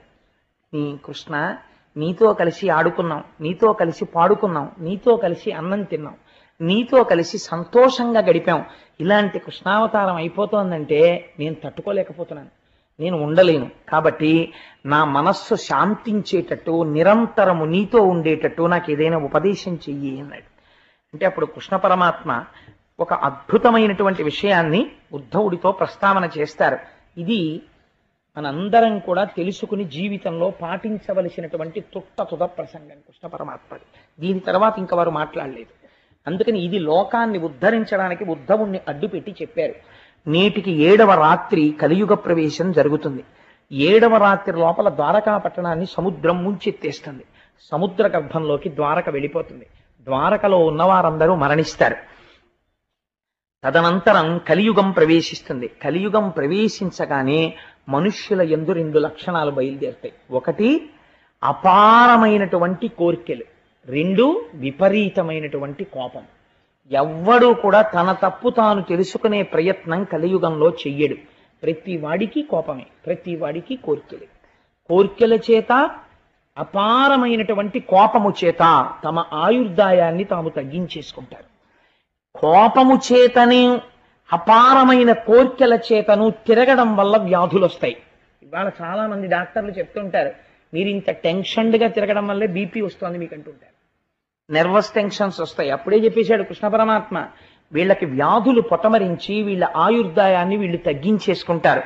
కలియుగంలో ఉండేటటువంటి మనుష్యులకి రాను రాను రాను రాను వేదము ప్రమాణము కాదు, యజ్ఞయాగాదులు చేయకండి, వేదము చేత ప్రోక్తమైనటువంటి భగవన్మూర్తులను పూజించకండి అని చెప్పినటువంటి మాటలు బాగా రుచిస్తాయి. రుచించి కోట్ల జన్మల అదృష్టం చేత వేదము ప్రమాణమని అంగీకరించగలిగినటువంటి స్థితిలో పుట్టిన వారు కూడా వదిలిపెట్టేసుకుంటారు.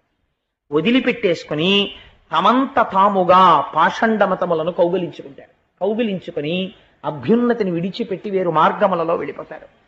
అల్పాయుర్దాయంతో జీవిస్తారు. పూజలు తమ మనస్సుని సంస్కరించుకోవడానికి, ఆచారములు తమంత తాము పాటించడానికి వచ్చాయి. ఒక ఉపవాసం అనేటటువంటిది తక్కువ పదార్థాన్ని తీసుకుని శరీరాన్ని నిలబెట్టుకుని మరింత పవిత్రంగా పూజ చేసుకోవడం కోసమని ఉపవాసం అన్న ఆచారం వచ్చింది. కట్టుకున్న బట్ట చెమట వాసన కొట్టి, కట్టుకున్న బట్ట అన్ని రకాలైనటువంటి సంపర్కముతో ఉన్నదైతే దాని యొక్క స్పర్శ చేత శరీరములోనున్న మనస్సు నిలకడ పొందవని ఆరేసిన బట్ట కట్టుకో, లేకపోతే పట్టుబట్ట కట్టుకోని శాస్త్రం నిర్దేశించింది. కానీ రాను రాను రాను రాను కలియుగంలో ఏమవుతుందంటే ఆచారాన్ని విడిచిపెట్టేయడానికి ప్రజలు ఇష్టపడతారు. ఆచారం పక్కన పెట్టేసి ఆచారము లేని పూజ చెయ్యడం ఇష్టపడతారు. ఆచారం అక్కర్లేదనేటటువంటి పూజలు ఏముంటాయో వాటి యందు మక్కువ చూపిస్తారు. వాటి వలన ప్రమాదము కొని తెచ్చుకుంటున్నామని తెలుసుకోరు. అంతఃశుద్ధి ఉండదు, చిత్తశుద్ధి ఏర్పడక ఆచారము సంప్రదాయమును విడిచిపెట్టినటువంటి పూజల యందు మక్కువ చూపించి తిరగడం ప్రారంభం చేస్తారు. అయ్యో, ఈ ఆచారం పాటించడం అనేటటువంటిది మన మనస్సుని సంస్కరిస్తుంది అని తెలుసుకోవడం మానేసి ఏ పూజ చేస్తే, ఏ రూపాన్ని ఆశ్రయిస్తే ఆచారం అక్కర్లేదని ప్రచారం ఉంటుందో అటువైపుకే తొందరగా అడుగేస్తారు. కానీ దానివల్ల తాము పొందవలసినటువంటి స్థితిని పొందలేము అని తెలుసుకోలేకపోతారు. ఇవన్నీ కృష్ణ పరమాత్మ చెప్పిన మాటలన్నీ. ఇంద్రియములకు వశులైపోతారు. ఎప్పుడూ ఇంద్రియములకు బానిసలై ఇంద్రియము చెప్పిన మాటని ఎదురు తిరిగి నేను ఎందుకు అనుభవించాలని అడిగేవాడు ఉండడు. మనస్సు కంటితో అనుభవించంటే బానిస అయి తిరుగుతాడు, చెవితో వినమంటే బానిస అయి తిరుగుతాడు. ఎందుకు అలా చేస్తామని అడిగితే అధిక్షేపిస్తాడు. ముఠాలు కడతారు, సంఘాలు కడతారు, కొట్టుకుంటారు. రాజులే ప్రజల సొమ్ము దోచుకుంటారు, ప్రజలు రాజుల మీద తిరగబడతారు. ఎవడికి యోగ్యతని బట్టి గౌరవం ఉండదు, వాడి పాండిత్యమును బట్టి గౌరవం ఉండదు, వాడి భక్తిని బట్టి గౌరవం ఉండదు. ఏ రకంగా ఆర్జించాడన్నది ప్రధానం అవదు కలియుగంలో, ఎంత ఆర్జించాడన్నది ప్రధానం. ఎవడికి ఐశ్వర్యం ఉందో వాడే పండితుడు, ఎవడికి ఐశ్వర్యం ఉన్నదో వాడే పెద్ద పెద్ద దేవస్థానాలకి ట్రస్టీ. వాడికి ఆచమనం చేయడం కూడా చేత కాకపోవచ్చు, కానీ వాడు ట్రస్టీగా ఉంటాడు. ఎందుకు? వాడికి ఏమొచ్చు? వాడు ఆ దేవస్థానాన్ని ఏమైనా సంస్కరించగలడా? వాడు ఏమైనా నడిపించగలడా? వాడు ఔదార్యం ఉన్నవాడా? అక్కర్లేదు. వాడు ఏమైనా పూజ చేయగలడా? పోనీ ఓ అయ్యప్ప స్వామి గుడి ట్రస్టీలా 10 భగవత్ కార్యాలు చేయించగలరా? వాళ్ళ డబ్బు తీసుకొచ్చి భక్తులకి పెట్టి మీరు డబ్బు ఇవ్వకండి పూజలు చేసుకోండి అనగలరా? అనలేరు. కానీ ఎందుకు మరి ట్రస్టీలు అవుతారు అంటే అది కలియుగం యొక్క లక్షణం. కాబట్టి పనికి మాలిన వాళ్ళు వెళ్ళి ఆలయాల నిర్వహణలో పూనుకుంటారు. పూనుకుని ఈశ్వరుని యొక్క స్వరూపాన్ని ప్రజలకి అందించడంలో భంగపాటుకి గురైపోతారు. కాబట్టి అందరూ ఎంతసేపు గుళ్ళ చుట్టూ తిరిగేవాళ్లే కానీ అసలు కలియుగంలో వెళ్ళవలసినటువంటిది భగవంతుడి పాదములను గట్టిగా పట్టుకుని తరించిపోయినటువంటి మహాపురుషులైన వాళ్ళు ఉన్నారు. ఒక రమణ మహర్షి, ఒక రామకృష్ణ పరమహంస, అటువంటి మహాపురుషులు వెళ్ళిపోవచ్చు, కానీ వాళ్ళు తిరుగాడిన ఆశ్రమాలు ఉన్నాయి. అటువంటి ఆశ్రమాలకు వెళ్ళి మన కాలు పెట్టి తొక్కాలి, కానీ ఆశ్రమాలకు వెళ్ళరు. అటువంటి ఆశ్రమాలకు వెళ్ళి కాళ్ళు పెట్టాలి, అటువంటి మహాపురుషుల యొక్క మూర్తుల్ని సేవించాలి, కానీ అక్కడికి వెళ్ళరు. వెళ్ళకుండా హీనమైనటువంటి భక్తితో కోర్కెలు తీరడానికి ఎవరిని పట్టుకుంటే సులువుగా తీరుతాయి, ఇదే ప్రశ్న అడుగుతారు. ఈశ్వరుడు యందు భేదం చూస్తారు. ఈ మూర్తిని పట్టుకుంటే కోరిక తీరుతుంది, ఈ మూర్తిని పూజించాలని ఆ మూర్తికి తెలిస్తే కోపం వస్తుందేమో అంటాడు, కానీ ఒక్క మూర్తియే ఇలా ఉందని తెలుసుకోరు. ఈశ్వరుడు యందు భేదబుద్ధి గోచరిస్తుంది. కాబట్టి ఉద్ధవా, నేను నీకొక్క మాట చెప్తాను, ఈ వాక్యాన్ని నువ్వు బాగా జ్ఞాపకం పెట్టుకో. ఇదే నేను మొన్న గోవింద పట్టాభిషేకం జరుగుతుండగా నా మనసుని తొలిచేసిన వాక్యం. ఈ ప్రపంచమునందు ఉన్నదంతా డొల్లయే అని నువ్వు తెలుసుకోవడానికి నీకు ఒక గొప్ప యాసిడ్ టెస్ట్ చెప్పేస్తున్నాను. ఇంద్రియముల చేత నీకు ఏది సుఖాన్ని ఇస్తోందో అదంతా డొల్లా, అది నీ మనుష్య జన్మని పాడు చేయడానికి వచ్చిందని గుర్తుపెట్టుకో. ఎంత గొప్ప మాట చెప్పేశాడో చూడండి. దీని నుంచి దాటాలని నువ్వు అనుకుంటున్నావా? నీకు నేను ఒక మాట చెప్తాను. ఇక్కడి నుంచి బదరికాశ్రమానికి వెళ్ళిపో. బదరికాశ్రమానికి వెళ్ళిపోయి కలియుగంలో నామాన్ని గట్టిగా పట్టుకోవడం నేర్చుకో. ఈశ్వర నామాన్ని విడిచిపెట్టకు. గట్టిగా భగవంతుని యొక్క నామం పట్టుకో. చాలా మంది చాలా విషయాల్ని గజిబిజి చేసేసి అనేక రకాలుగా చెప్పేస్తారు. అసలు ఏది ఏమిటో ఉద్ధవా నేను నీకు చెప్పేస్తాను. ఇవి బాగా జీవితంలో జ్ఞాపకం పెట్టుకో. ఎవరైతే ప్రయత్నపూర్వకంగా కొంతకాలం మౌనంగా ఉంటారో, చంద్రశేఖర పరమాచార్య స్వామి బయటికి వచ్చి ఒక్క మాట మాట్లాడితే లక్షల మంది అర్రులు చాచేవారు. అటువంటి చంద్రశేఖర పరమాచార్య స్వామి వారు స్వయముగా బ్రహ్మమైపోయారు. వారికి పూజ ఎందుకండి? ఒరుగంటి పూజ అని ప్రతిరోజు గంట సేపు పూజ చేసేవారు. అలాగే ప్రయత్నపూర్వకంగా కొన్నాళ్ళు మౌన దీక్షలో వెళ్ళిపోయేవారు, మాట్లాడేవారు కాదు. మహాత్ములైన వాళ్ళు మనకి మార్గం చూపిస్తారు ఎలా బ్రతకాలో. కాబట్టి మౌనము, ఇంద్రియ నిగ్రహము, జపము, తపస్సు, మంత్రమును అనుష్ఠానము చేయుట, భగవన్మూర్తి ముందు కూర్చొనుట, ఈశ్వరుణ్ణి సేవించుట. ఒక సెలవు దినం వస్తే ఎలా గడపాలని కాదు, ఒక 4 గంటలో 5 గంటలో మన ఇంట్లో కాసేపు కూర్చొని భార్య భర్త కూర్చుని ఒక స్తోత్రం చేసుకుందాం, ఇలాంటి ఆలోచనలు రావు. కానీ ఎవరు వీటిని పాటించడం మొదలు పెట్టారో వాళ్ళు మెట్లు ఎక్కడం మొదలు పెట్టేస్తారు. ఉద్ధవా జ్ఞాపకం పెట్టుకో. కాబట్టి మౌనము, జపము, తపము, నామము, పూజ ఇవి ప్రారంభించాలి. క్రమముగా దీని వలన నేనేమిస్తాను? ఇంద్రియములకు లొంగని స్థితిని ఇస్తాను. ఇంద్రియాలని బలవంతంగా తొక్కపెట్టడం వేరండి. ఎందుచేతనో తెలుసా? ఒకడు అక్కడే గోనె సంచులు ఉన్నాయి, ఆ గోనె సంచుల్ని తీస్తుంటే పాము ఇలా ఇలా వచ్చేసింది. వాడు కంగారులో ఆ పావుని దూరంగా పారేద్దామని ఇలా పట్టేసుకున్నాడు. పట్టుకోవడంలో అది కరవడానికి వీలు లేకుండా పావుని పట్టుకున్నాడు. ఇప్పుడు మీరు ఒక మాట చెప్పండి, నాకు ఇలాంటి యథార్థమైన సంఘటన ఒకటి తెలుసు, అందుకే దీన్ని ప్రయోగించాను నేను. ఈ చేత్తో పావుని పట్టుకున్నవాడు పావుని గెలిచాడా? అనుకోకుండా పావుని పట్టుకున్నాడు. పావుని పట్టుకున్నాడు. నేను మృత్యువుని గెలిచాను, పావుని గెలిచానని వాడు అనగలడా? అనలేడు. పావు తోక కింద తిరుగుతుంటుంది ఊపుతూ. వాడికి ఇప్పుడు ఈ పట్టుకున్న పావుని ఎలా విసిరేయాలో తెలియదు. ఎటు విసిరితే ఇది మళ్ళీ వస్తుందో ఏమిటో అసలు అంత ఆలోచన కూడా ఉండదు. భయపడిపోయి గజ గజ గజ గజ వణికిపోతుంటాడు. వాడు జయించాడా పావుని? పాము చేత వీడు జయింపబడచ్చా? చెప్పలేదు. ఇంద్రియాల్ని బలవంతంగా అణిచిపెట్టిన వాడి స్థితి అంటే.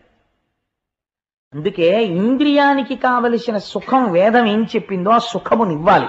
అందుకే ఆశ్రమములన్నిటిలో నేను ఏ ఆశ్రమమునయ్యున్నానో తెలుసా, నేను గృహస్థాశ్రమమయ్యున్నాను అని చెప్పాడు కృష్ణుడు. ఎందుచేత ధర్మబద్ధమైపోయింది సుఖమంతా. ఈ ఇంద్రియములు ఏ సుఖాన్ని పొందవచ్చో ఆ సుఖమును నువ్వు హాయిగా వేదము చెప్పిన సుఖాలని అనుభవించవచ్చు. వేదము ఎలా చెప్పిందో అలా అనుభవించవచ్చు.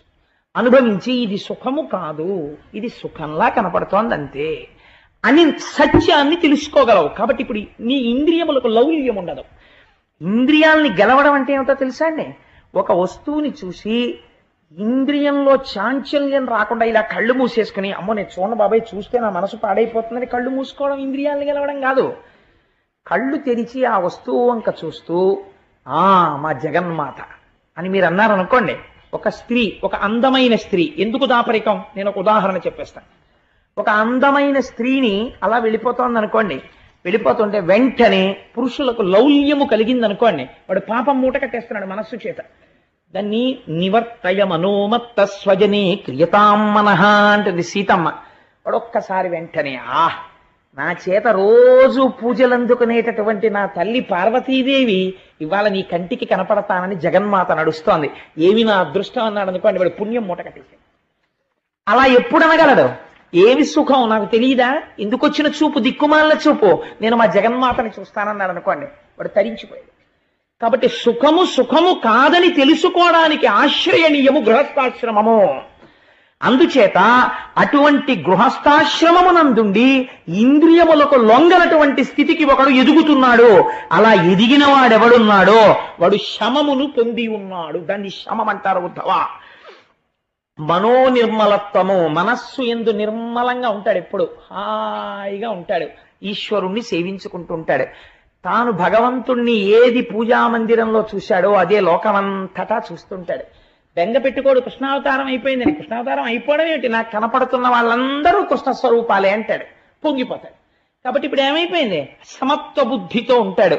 ఇటువంటి దాన్ని విద్య అని పిలుస్తారు.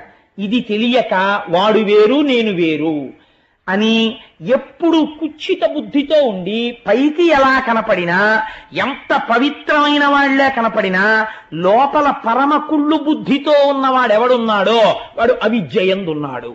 వాడు విద్యయందు లేడు, వాడికి విద్య తెలియదు. చిత్తశుద్ధి, తృప్తి, నాకు ఈశ్వరుడు ఏమి ఇవ్వలేదు అన్న తృప్తితో ఉండగలిగిన వాడెవడున్నాడో వాడు దమమును పొంది ఉన్నాడు. మీకు తీసుకొచ్చి ఇంత అన్నం పెట్టేశారనుకోండి, మీరు తినగలరా? మీ కడుపు నిండడానికి ఇంత అన్నం దొరికిందనుకోండి, చాలు. ఇంత అన్నం ఇవాళ తినడానికి ఈశ్వరుడు ఇచ్చాడు, అది నవలడానికి పళ్ళు ఇచ్చాడు, పళ్ళు ఉంచాడు, కడుపులోకి వెళ్ళిన దాన్ని జీర్ణం చేస్తున్నాడు, చాలు. ఇంకింతకన్నా ఏం కావాలి నాకు? ఇంట్లో 10 బస్తాలు ఉంటే తింటానా ఈ పూట? చాలు. ఏ పూటకు ఆ పూట నాకు ఆకలేసినప్పుడు వెంటనే అన్నం దొరికేట్టు ఈశ్వరుడు చేస్తున్నాడు. ఇంకింతకన్నా ఏం కావాలి? ఇది నమ్మాడు కావ్యకంత గణపతి ముని. కాబట్టి అరుణాచలం వెళ్ళి తమ్ముడు ఏడుస్తున్నాడు అన్నం లేదని. వెళ్ళి ఒక బ్రాహ్మణ గృహం కనబడింది. ఆ బ్రాహ్మణ గృహం ముందు నిలబడి భవతి భిక్షాం దేహి అన్నాడు. కాలి గజ్జలు గల్లుమంటూ ఒక ఆవిడ బయటికి వచ్చి, అయ్యో నాయన ఆకలితో ఉన్నారా, రండిని కూర్చోపెట్టి అన్నం పెట్టింది. ఇద్దరు అన్నం తినేశారు అన్నదమ్ములు. తాంబూలం వేసుకుని ఆయన అరుగు మీద పడుకోండి అంది.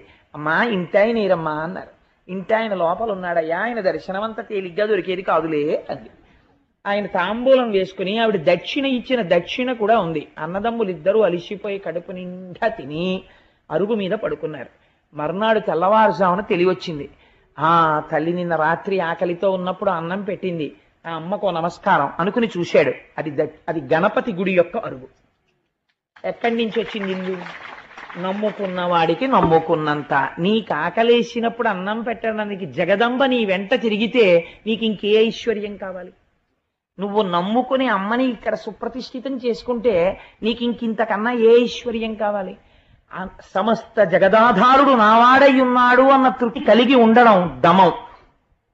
ఎవడు ఈశ్వరుడు యందు భక్తితో ఉండి నియమపాలనం చేస్తాడో అది నిజమైన సుఖం. ఎవడు ఈ శరీరంతో అన్ని అనుభవిద్దామని దాచేసుకుంటాడో, ఈ శరీరం ఉండిపోతుందని నమ్ముకుంటాడో అదే దుఃఖం. కాబట్టి ఎవడు గుణములకు సాక్షిగా ఉండడాన్ని నేర్చుకుంటున్నాడో ఆ కోపం ఎందుకు వచ్చింది? ఎవరి కోపం ఎక్కడి నుంచి వచ్చింది?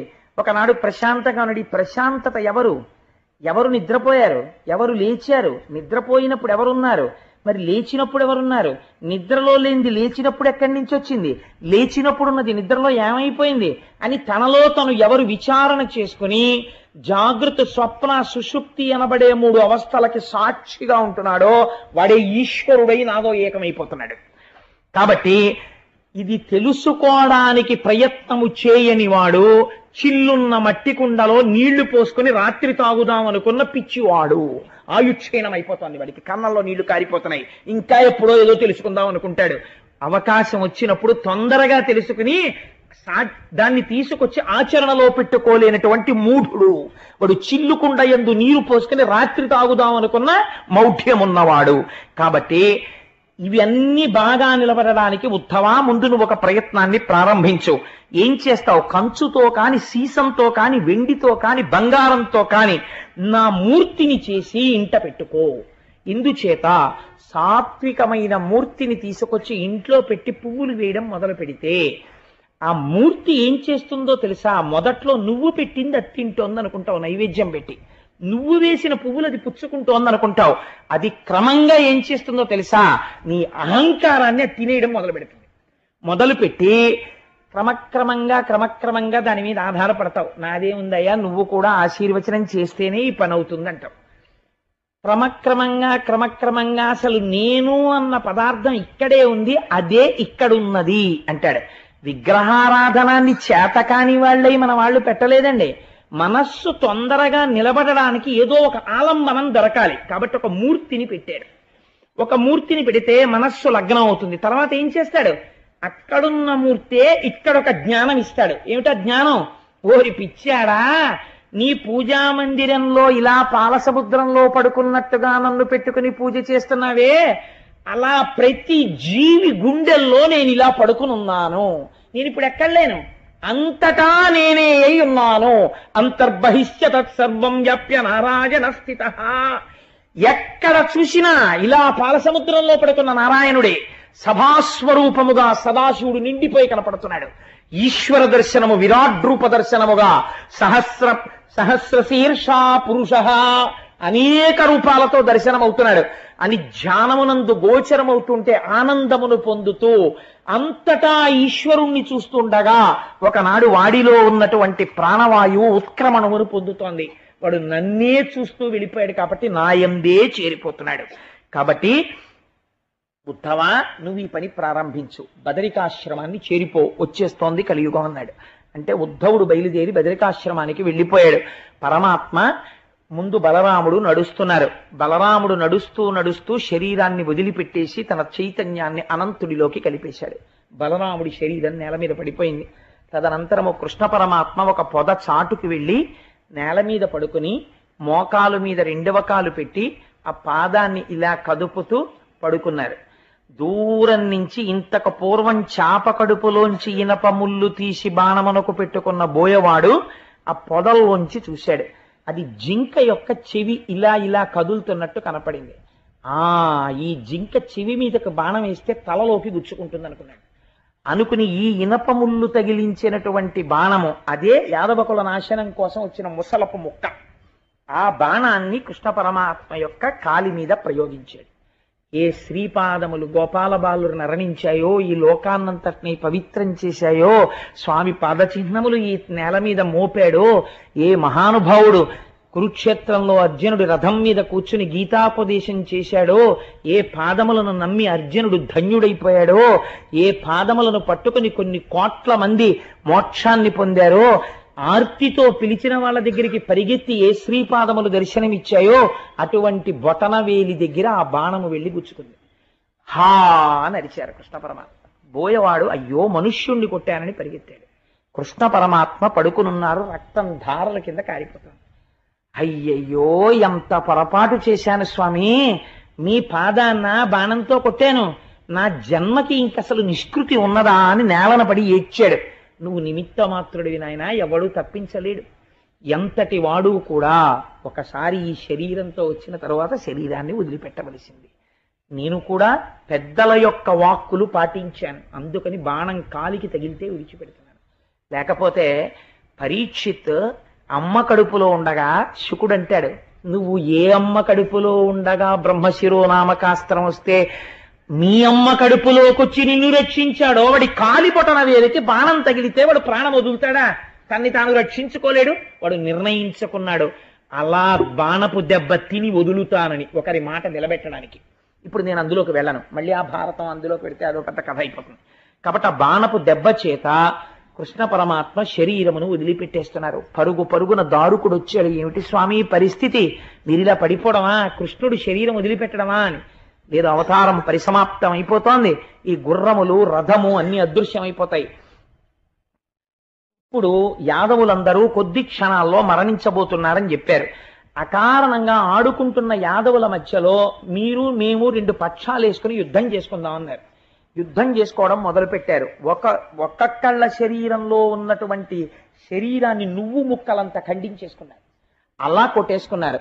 చిట్ట చివరన మిగిలినటువంటి వాళ్ళు వీళ్లే అరగదీసినటువంటి ఇనప రోకలిలోంచి పుట్టిన చెట్టు కలిపినప్పుడు పుట్టిన రెల్లు దుబ్బులు కోసి తెచ్చారు. రెల్లు దుబ్బులతో కొట్టుకుని ప్రాణాలు వదిలేశారు. యాదవ కుల నాశనం అయిపోయింది.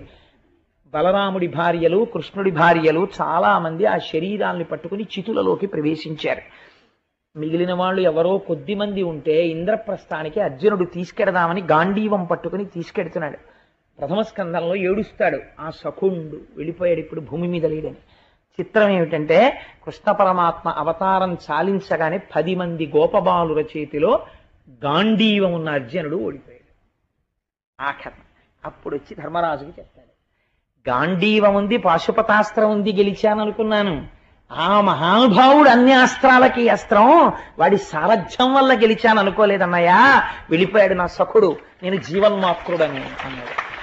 ధర్మరాజు గారు అన్నారు, ఇంకా మనం వద్దురా, అటువంటి మహానుభావుడు వెళ్ళిపోయిన తర్వాత మనం వద్ది భూమండలం మీద రెండు వెళ్ళిపోదామని పిచ్చివాళ్ల జుట్టు విరబోసుకుని ఆ ఆభరణాలన్నీ తీసి పక్కన పెట్టేసి ఉత్తరాభిముఖంగా వెళ్ళిపోయి పాండవులు, ద్రౌపది, కుంతి అందరూ శరీరాలు వదిలిపెట్టారు. కలియుగం ప్రవేశించింది.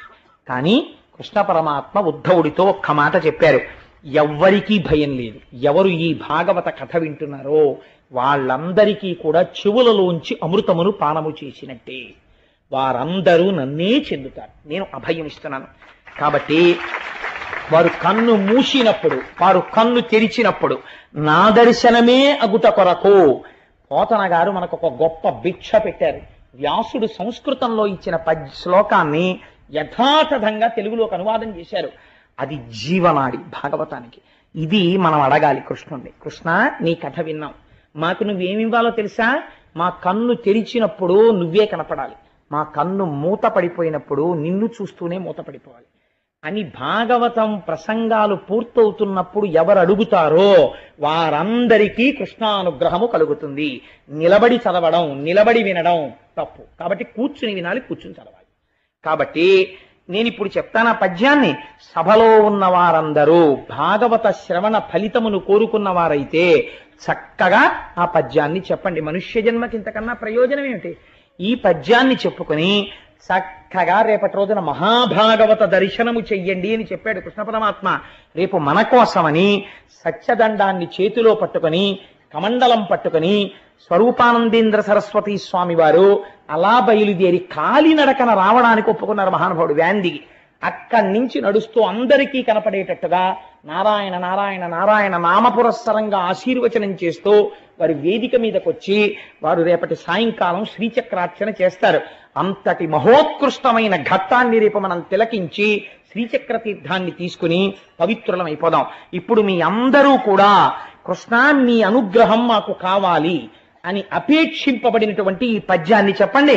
నేను చిన్న చిన్న పదములుగా చెప్తాను, చక్కగా చెప్పండి. ఏకకంఠంతో గట్టిగా ఆ గురువాయూరప్పకి వినపడేటట్టుగా స్వామి కోరిక నువ్వు తీరాలి మాకు అని చెప్పండి స్వామికి. ఎవరెవరు ఈ కృష్ణ పరమాత్మ యొక్క కథ వింటున్నారో, ఎవరు ఈ పద్యం చెప్తున్నారో వాళ్ళకి మాత్రమే ఈ ఫలితం దక్కుతుందని ఒక ఫలశ్రుతి చెప్తారు చివర. నగుమొగమున్ సుమధ్యమును సుమధ్యమును నల్లని మేనును నల్లని మేనును లచ్చి కాటపట్టగు హచ్చి కాటపట్టదు ఉరమున్ ఉరమున్ మహాభుజములు మహాభుజములు అంచిత కుండల అంచిత కుండల కర్ణముల్ కర్ణములు మదేభగతియు దేభగతియు నీలవేణియు నీలవేణియు కృపారసదృష్టియు ఉపారసదృష్టియు కల్గు కల్గు వెన్నుడిమ్ముగ వెన్నుడిమ్ముగా పొడసూపుగాత పొడచూపుగాత కను మూసిన ఎప్పుడు కను మూసిన ఎప్పుడు విచ్చినప్పుడు ఇచ్చినప్పుడు ఈశ్వర నా కన్ను మూసినప్పుడు నా కన్ను తెరిచినప్పుడు కూడా నువ్వు నాకు ఎలా కనపడాలో తెలుసా? నగుముఖమున్ నగుముఖమున్ వెరీ గుడ్ అనండి, తప్పులేదు. నవ్వు ముఖంతో సుమధ్యమును సన్నటి నడుముతో నల్లని మేనును నల్లటి శరీరంతో లచ్చి కాటపట్టగు ఉరమున్ లక్ష్మీదేవి యొక్క స్థానమైనటువంటి వక్షస్థలంతో మహాభుజములు మమ్మల్ని రక్షించగలిగినటువంటి భుజస్కంధములతో అంచిత కుండల కర్ణముల్ కుండలములను దాల్చినటువంటి కర్ణయుగళితో మదేభగతియు ఏనుగు యొక్క నడక వంటి నడకతో నీలవేణియు నల్లటి వెంట్రుకలతో కృపారస దృష్టియు కల్గు. అయ్యో, నన్ను నా కోసం పిల్లలు ఇంత కష్టపడి భాగవతం విన్నారు, నా గురించి చెప్పారు, ఇంకా వాళ్ళకి నేనేమివ్వను, ఇస్తాననేటటువంటి పూనిక కలిగిన కృప వర్షించేటటువంటి కన్నులతో కల్గు వెన్నుడిమ్ముగ పొడసూపుగాత. వెన్నుడంటే కృష్ణుడు, ఇమ్ముగా పొడసూపుగాత నాయందు అనుగ్రహించి నా కోరిక ఒకటి తీర్చుగాక. ఏమిటా కోరిక? కన్ను మూసిన ఎప్పుడు విచ్చినప్పుడు, అంటే నిద్రపోయినప్పుడు ఆయన అనుగ్రహమే మనం సమాధిగా అనుభవించాలి. కళ్ళు తెరుచుకుని ఉదయం లేచిన దగ్గర నుంచి కృష్ణుడే మనకి సారథి అయి నడిపించాలి. చిట్ట చివర అంత్యమునందు కన్ను మూత పడిపోయినప్పుడు ఆయనే అనుగ్రహించి కనపడి మోక్షం ఇవ్వాలి. వేరొకసారి నాకు జన్మ వద్దు స్వామి, నన్ను ఇలా అనుగ్రహించు అని గొప్ప పద్యాన్ని పోతన గారు మనకి భిక్ష పెట్టి పూర్తి చేస్తూ అంటారు. ఈ కథ విన్నను వ్రాసిన ప్రకటముగ లక్ష్మి యశము భాగ్యము కలుగున్ చేకుని ఆయువుగనుడై లోకములో నుండు నరుడు లోకులు పొగడన్. ఎవరైతే ఈ భాగవతంలో ఈ ఆఖ్యానమును వింటున్నారో, ఇది విన్నటువంటి వాళ్ళకి, ఇది వ్రాసినటువంటి వాళ్ళకి, వీళ్ళందరికీ కూడా లక్ష్మీదేవి యొక్క అనుగ్రహం కలుగుతుంది, సిరి సంపదలు కలుగుతాయి, ఆయుర్దాయం కలుగుతుంది, ఏమైనా ప్రమాదాలుంటే తప్పిపోతాయి. వాళ్ళ బ్రతికినటువంటి బ్రతుకు ఎలా ఉంటుందంటే, లోకంలో ఉన్న వాళ్ళందరూ ఏమి మహానుభావుడండి, ఏమి మహానుభావుడండి అని ఆయనతో సంగమును, ఆయనతో బంధుత్వాన్ని, ఆయన్ని చూడాలని, ఆయన దగ్గర వినాలని, ఆయనతో కలిసి ఉండాలని కోరుకునేటట్టుగా జన్మ సార్థకత పొంది నడుస్తుంది. అటువంటి కీర్తిని కృష్ణ పరమాత్మ కటాక్షిస్తారు అని ఒక అద్భుతమైనటువంటి ఆఖ్యానముతో వాళ్ళ ఉపన్యాసాన్ని పూర్తి చేస్తున్నాను. నీలమేఘ శ్యామ గోవింద, పురాణ పురుష గోవింద, నందనందన గోవింద, పాప విమోచన గోవింద, దుష్ట సంహార గోవింద, కష్ట నివారణ గోవింద, వరాహమూర్తివి గోవింద, ఆపద్బాంధవ గోవింద, అనాథరక్షక గోవింద, కరుణాసాగర గోవింద, పాప వినాశక గోవింద, పాహి మురారే గోవింద, గరుడ వాహన గోవింద, వజ్రకవచధర గోవింద అభిషేక ప్రియ గోవింద ఏడు కొండలవాడ గోవింద శేషాద్రి నిలయ గోవింద శ్రీనివాస గోవింద శ్రీ వెంకటేశ గోవింద మంగళాశాసనపరై మదాచార్య పురోగమై సర్వైశ్చ పూర్వైరాచార్యై సకృతాయాస్తు మంగళం. మంగళం కోసలేంద్రాయ మహనీయ గుణాత్మనే చక్రవర్తి తనూజాయ సర్వభౌమాయ మంగళం.